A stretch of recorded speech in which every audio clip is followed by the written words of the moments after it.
welcome to door number 1. Good pick, by the way. Number 1 is a solid pick. I feel like you can't go wrong with number 1. I mean, it's number 1. And if that doesn't make any sense, because you just clicked on this video from a different means, you are in the middle of All Plays Trick-a-Palooza. That's right. And specifically, you're about to watch a video on pies. It's a reimplementation of Pie Mal Flaumen, or Plums, by Matthias Kramer. So, the game is a tricky card game. Players are playing cards into the trick, and then they're drafting cards. These are different fruits, and they're trying to make pies, trying to make the best pie. The pies are just different combinations of cards. You're going to be drafting these cards, and then be building bigger and bigger pies as you go on. There's also some dogs in the game, so if that doesn't hook your fancy, I don't know what will. Let's go to the table and I'll show you how to play. The deck in Pies is broken up into 3 eras, and in each era it's 1 through 25 depending on the player count. Like for 5 players you're going to include 1 through 25, but at 4 players you're going to remove the 25s from all the 3 eras. Also there's plum cards and a dog. I'll get into how the game plays in a bit. Here we have a game of Pies set up for 4 players, so we're going to take out the 5 token and the 25 from the game. So up here we have the plum cards, which are kind of a reward for whoever got last in the trick. We have the dog card, which helps block your pies from getting stolen, or your fruits. And then you have the 1 through 4 kind of trackers here, which will go to the strongest, second, third, and then 4th strongest in the trick. I'll explain the pie tokens in a little bit, but for the first trick, we're going to start with whoever last ate a piece of pie. Let's say it's Clifford. They're going to play a card into the trick, maybe like this 18 here. And then following around the table, each player is just going to play a card into the trick. Let's just do that quickly now.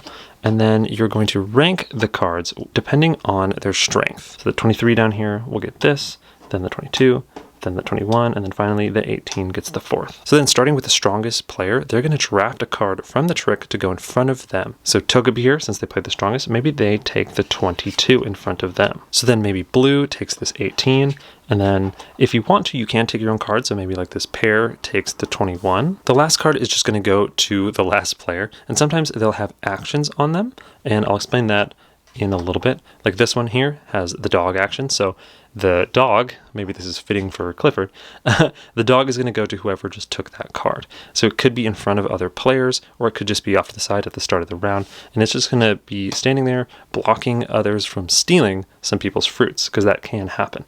Also, the person who took last, so the 4th in a 4-player game, is also going to get a plum added to their kind of tableau in front of them. Then whoever played the strongest is going to lead to the next trick. So I'll move that over here, and actually I'm going to move these a little bit around. Here we are at the end of the second trick, and so Blue is going to draft first. They played this 20 here, and as you can see at the top here, this has 3 pie tokens. So pie tokens are up here, and as you can see, not only is it a pie, but also pi as in math, and it has 3.14 on the back. So whoever takes this, let's say Blue takes it, they're going to get 3 pie tokens.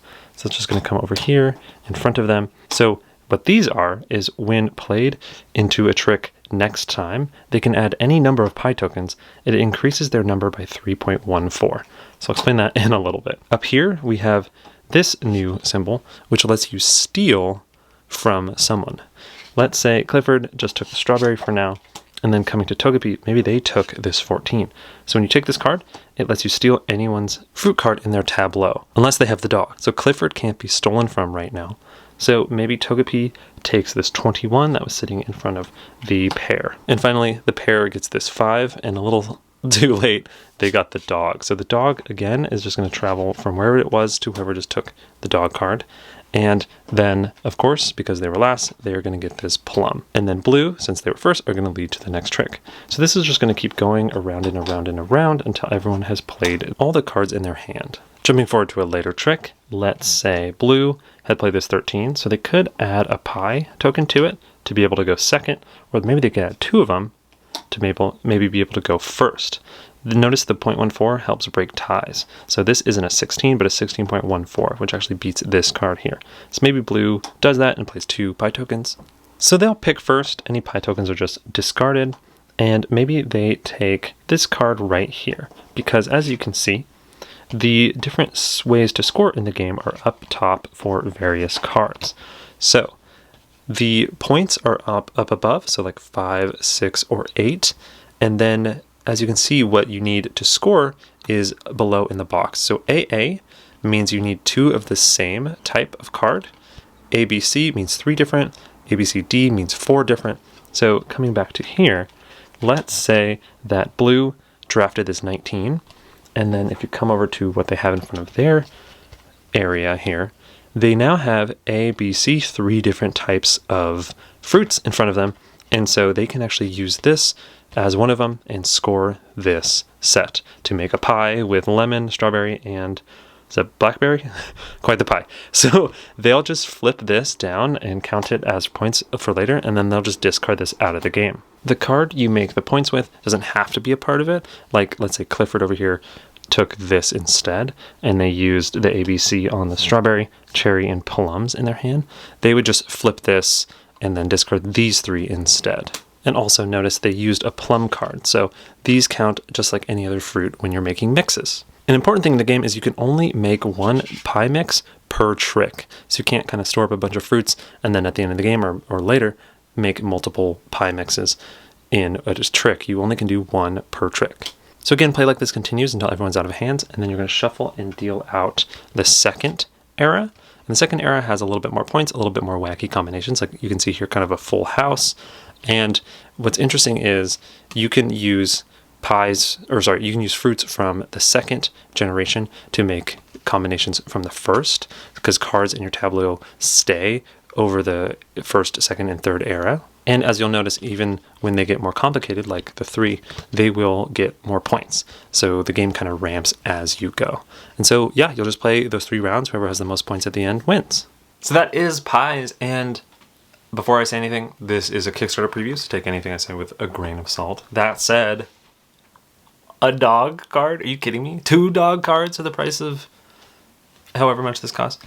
I love the art in this game. And the original one also was beautiful, but this one just like sings. I love just how well all the card backs and the card fronts look, and the fact that the pie tokens are actual pies. Oh, adorable. Especially the 3.14 in the back. And everything just is so cute. There's such like a whimsy to the game. The iconography is really clean. And if you played Plums or Pie-Mal-Falman, you know kind of the gameplay, right? There's often debates online or in person. If this is a trick-taking game, it's in their tricky card game line, so it's a little nebulous. You play into the trick, you're drafting from the trick. It's heavy on the drafting. I think that's a big part of the game. So if you like drafting games, this is definitely one you want to check out. And there's something to the gameplay where like high cards are good, low cards are good, middle cards are good. Really just depends on the trick, especially with that plum you get if you're last. Woo! But so the actions are intuitive. The gameplay's quick and clean. I think the fact that they changed, the one main thing they changed is the fact that in Plums or Pie-Mal-Flamen, you could score as many recipes as you wanted, and you could wait till the end and just like score a bunch of them, and there wasn't like kind of a flow or like a rhythm to that. And this one, they use the advanced variant from Plums or Pie-Mal-Flamen, is that you can only score 1 or only make 1 pie per trick.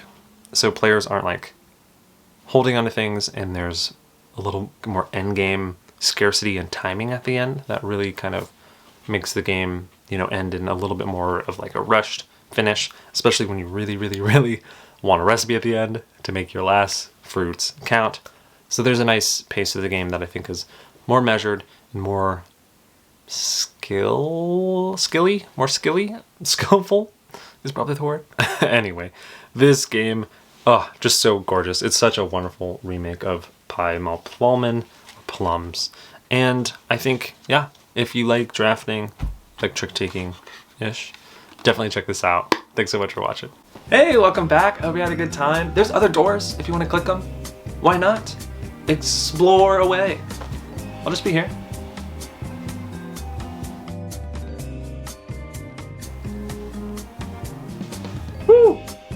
trick taking, climbing, shedding. Woo!